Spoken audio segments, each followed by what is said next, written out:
जय Hind students, this is class 8 history chapter number 9। सो अभी तक हमने जो पढ़ा कि भारतीयों के मन में कैसे अंग्रेज़ों के विरुद्ध रोष था और उनके कई तरह के कानून, कई तरह की सिस्टम अरेंजमेंट कुछ इस तरह का था कि वो धीरे धीरे इंडियंस को अपने अंडर कंट्रोल में ले चुके थे। और अब सभी को ये लगने लगा कि यहाँ की एजुकेशन, यहाँ की लिटरेसी, यहाँ के टैक्स या यहाँ का टेक्सटाइल या ट्रेड या फॉरेस्ट, हर एक जगह सब जगह इनका अंग्रेज़ों का कब्जा होता जा रहा है और हम सब उसी के अंडर में धीरे धीरे जैसे ट्रैप्ड होते जा रहे हैं। तो इस असंतोष की वजह से कई सारी पॉलिटिकल एसोसिएशंस 1850s के आसपास धीरे धीरे बनने लगी और आगे चल करके 1870s से 1880s के बीच में और सारी कई जो है ऐसे ग्रुप्स बने जो कि इंग्लिश एजुकेशन को लिए हुए थे या फिर ऐसे लोग थे जिसमें जो कि वकील थे, लॉयर्स थे। तो इंग्लिश एजुकेशन लेने के बाद या इंग्लिश सिस्टम को समझने के बाद बहुत से अब जो नए प्रोटेस्टेंट्स थे, विरोध करने वाले लोग थे, वो अब पढ़े लिखे थे। तो पूना सार्वजनिक सभा और इंडियन एसोसिएशन ऐसी ही संस्था थी।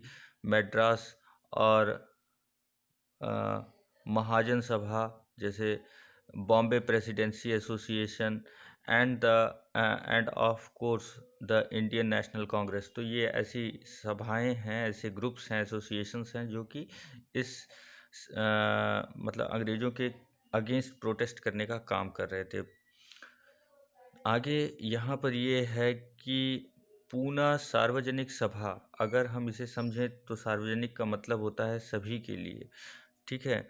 तो इस तरह की एसोसिएशन बनने लगी और वो देश के कई पार्ट्स में बनने लगी थी और इनका सबका एक ही तरह का गोल था कि एम था, मतलब उद्देश्य, कि जो है सारी कम्युनिटीज़ को एक साथ जो है एक जगह लाया जाए और अंग्रेज़ों के विरुद्ध, उनकी जो नीतियां हैं उसके विरुद्ध काम किया जाए।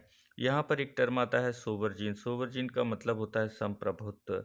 इसका मतलब कि एक अपनी independency, the capacity to act independently without outside interference, मतलब अपने हिसाब से अपने मन से काम कर सकने की एम्पावरमेंट। तो अब इसकी जो है सभी जगह अब डिमांड होने लगी। लोगों के अंतर्विवेक में, अंतर्मन में, कंसाइंस में ये बात आने लगी कि एक नेशनलिज्म होना चाहिए, राष्ट्रवाद की बातें आने लगी। अब दे भारत को एक छोटी छोटी टेरिटरीज में नहीं बल्कि एक देश के रूप में सब देख रहे हैं और सभी उसको जो है एक कॉमन आइडेंटिटी के साथ बिलोंग करते हुए एक नेशन स्टेट के रूप में देख रहे हैं। अब ये नहीं है कि मैं महाराष्ट्र का हूँ तो मराठा स्टेट मेरा हो गया, कोई पंजाब का है तो सिख स्टेट उसका हो गया, ऐसे नहीं, पूरे नेशन को आज़ाद कराना है सबके। अब फीलिंग इस तरह की बन रही है, अपनी टेरिटरीज को नहीं, पूरे नेशन के लिए एक फीलिंग बन रही है। तो इस तरह के थॉट्स अब डेवलप हो रहे थे। The dissatisfaction with the British rule intensified in 1870s and 1880s।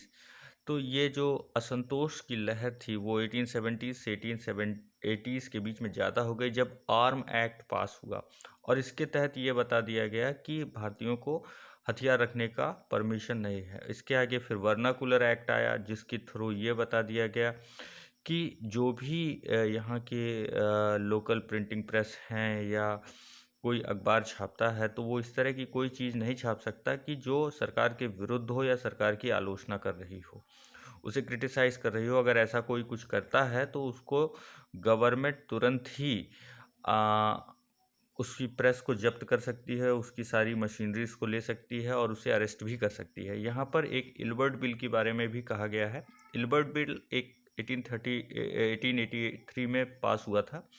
इसके थ्रू ये बताया गया था यूरोपियंस और इंडियंस दोनों ही मैटर में इंडियन जो जजेस हैं वो उसको उस मैटर को सुन सकते हैं।